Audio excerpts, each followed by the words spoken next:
Hello, BookTube. Well, it's the end of June. It's the start of July. And you know what that means if you've been with this channel for a while. And those of you who haven't, I'll go ahead and tell you. The beginning of the month at BookTube is usually when people do their wrap-up of the month that's ending and their TBR of the month that's coming. And I love that, but it doesn't really apply to me in any practical way, or I would be making 2-hour-long videos. So instead, what I do, instead of a TBR, for the upcoming month, I do a TBR BY, to be read by you. These are books that are on sale now or will be on sale soon, that will be on sale in the month of July in your bookstores, that I can recommend, that I can wholeheartedly recommend.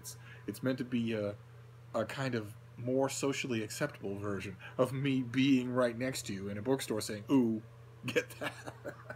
So I'm going to show you 10 titles that I recommend. I've got them on the trusty iPad here, and you'll notice right away that they skew more towards fiction than nonfiction. And that's only partially a reflection of the fact that summer months tend to be a little leaner when it comes to serious nonfiction. They're still full of serious nonfiction, but there tends to be a little bit less of it. It's not just a reflection of that. It's also a reflection of the fact that having an actual talented novelist here the other day with me to open packages made me feel just a little bit self-conscious about how much I poop on the made-up stories. I do like them, so I'm going to recommend some of them, starting with this one. This is Less by Andrew Sean Greer, this is not his first novel, and he's on this list, my July TBR BY. It's totally coincidental that he is a super hottie. The point is, he wrote a really good book. The Les is the main character's name, Les, and he's a middle-aged, schlumpy, third-tier novelist. And you might think, oh my God, we're in Updike territory, but actually no. This author actually has talent, and the book, it's not just the adventures and misadventures of the main character. It's also that it's just chock full of fun, wonderful writing, wonderful asides. There's nothing that the main character and his cast of supporting characters encounter that Greer doesn't feel just totally okay to expound on, and that ends up being a lot of fun. So I highly recommend it. And then the next one is nonfiction. It's a biography called Jane Austen at Home by Lucy Worsley, and you can see the cover, but the cover doesn't really do justice to the finished copy of the book, which is gorgeous. And you might think, when it comes to Jane Austen biographies, that a book called Jane Austen at Home would be unpromising. And I did too. When I first heard that title, I thought, oh my God, we're going to get the rundown of how she wrote in the parlor, and she was more concerned about her cousins than she was about her characters, and so on and so forth. We're going to get the usual story of Jane Austen as a kind of accidental great author who was more concerned with bonnets than she was with books. I've always hated that. You don't write Sense and Sensibility by accident.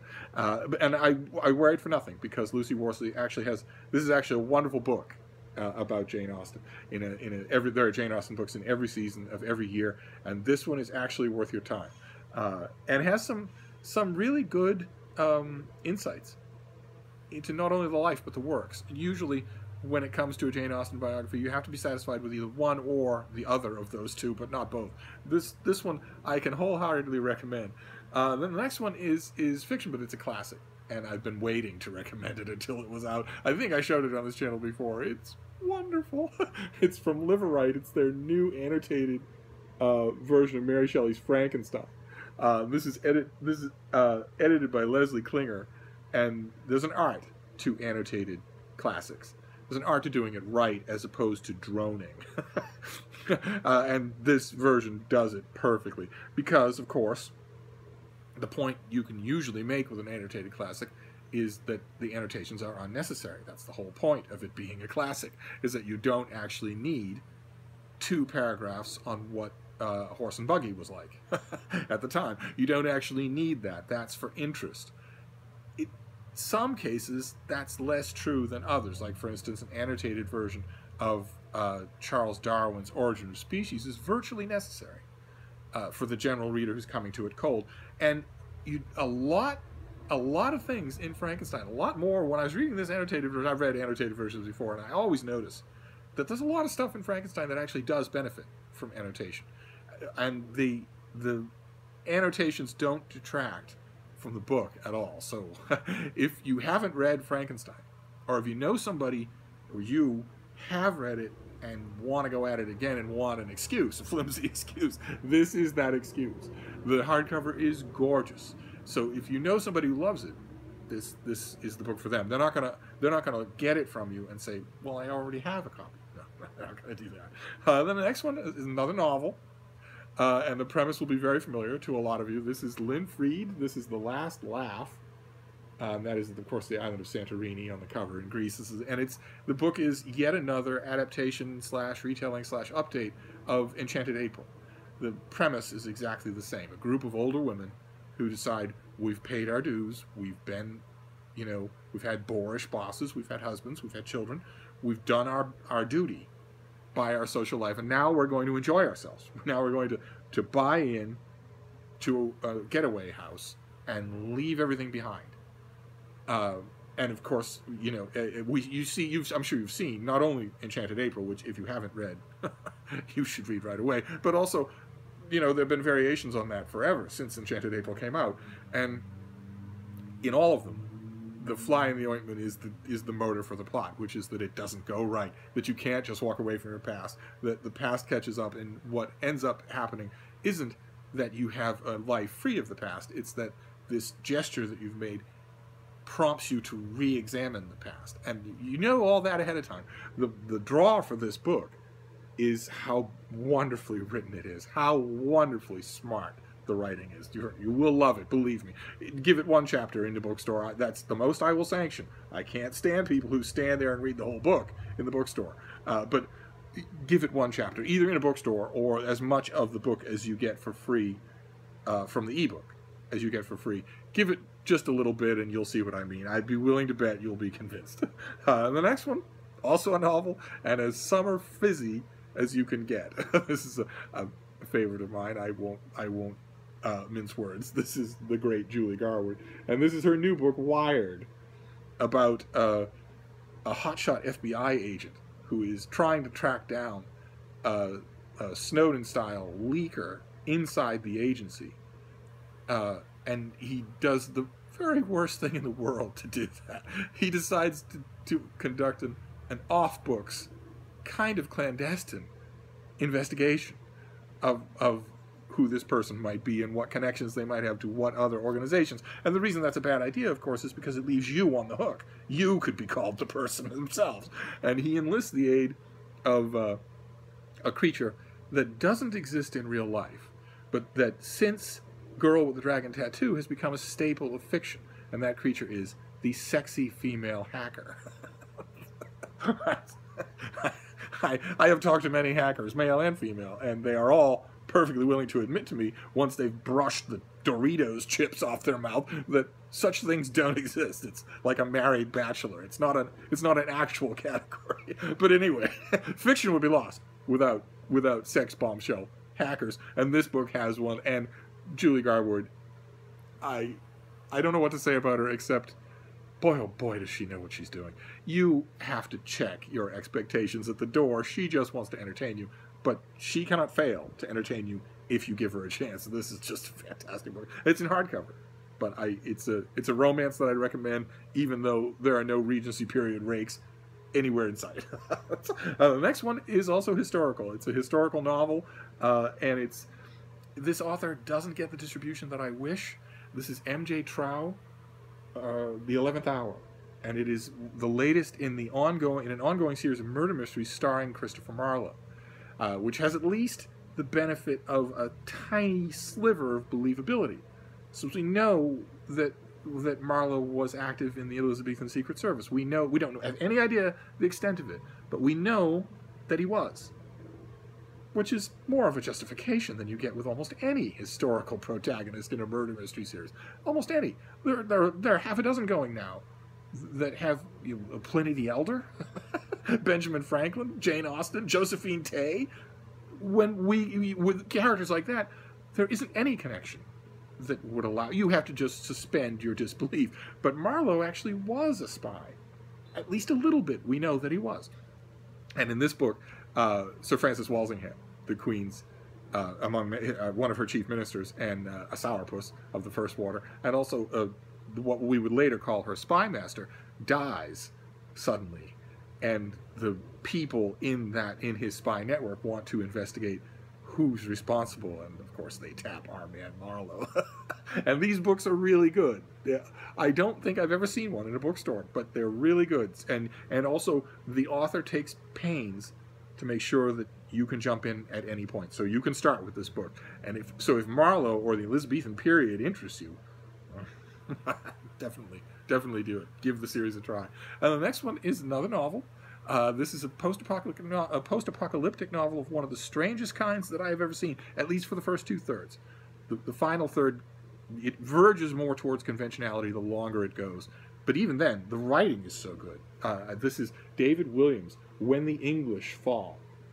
But it's not actually about the English. It's a post-apocalyptic novel that stars the Pennsylvania Dutch Amish. The Amish community in Pennsylvania. Those of you who maybe don't live in this country or maybe don't know, I have grown to know the Pennsylvania Amish and especially the Iowa Amish quite well, and they're a crackpot religious sect that doesn't believe in modernity. So you go, if you're biking along a long road in Iowa with telephone poles, with power lines, they will stop at an Amish town because they don't have electricity. And they have horses and buggies instead of cars. They don't believe in cars. Their youth get up in the morning. The men work the field. The women serve the men. Then they gather together for a home-cooked meal, and then they all go to bed and do the next thing, the same thing the next day. They will occasionally, especially the Pennsylvania Amish, they will travel by bus. But they are, as I've written this on many occasions before. The Amish are a perfect example of the kind of community-level psychological trauma that organized religion can inflict. They are perhaps the mildest example of that. But you look at an Amish community and you see people who aren't right. They've got one way or another. This wasn't meant to be a religious digression. One way or another, somebody, David Williams, came up with the inspired idea that if there were some sort of electromagnetic pulse, if there was some sort of technological shutdown that is often the premise for a post-apocalyptic novel, the Amish wouldn't know. Not at first. They wouldn't know. It wouldn't affect them in any way.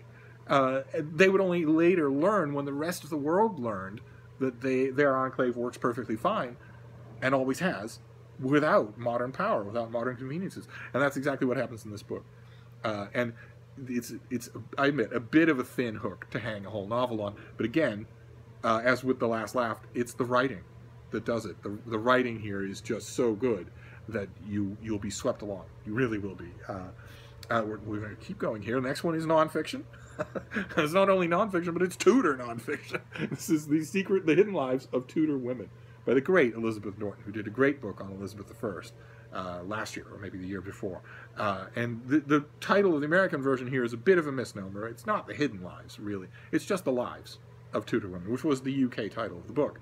And in it, she looks at a handful she concentrates on a handful of Tudor women. A religious fanatic, a draper's widow who has to deal with the business world without her husband, all the way up the social ladder to the mother of Anne Boleyn, and eventually the Queen, Elizabeth I herself. And along the way, all of the women who connect with their lives as well. And it ends up being a tremendously good, multifaceted portrait of what it is to be a woman in Tudor England.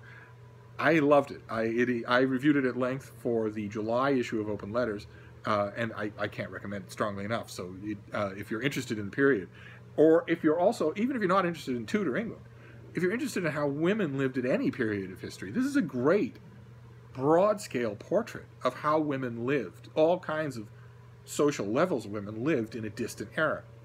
I recommend it. The next one is also nonfiction. This is Madeleine Blais, and this is To the New Owners. I think we saw it on this channel before. I will be recommending it. I'll be reviewing it for the Christian Science Monitor. I don't know if that review's run already or not. I had a blast writing about it.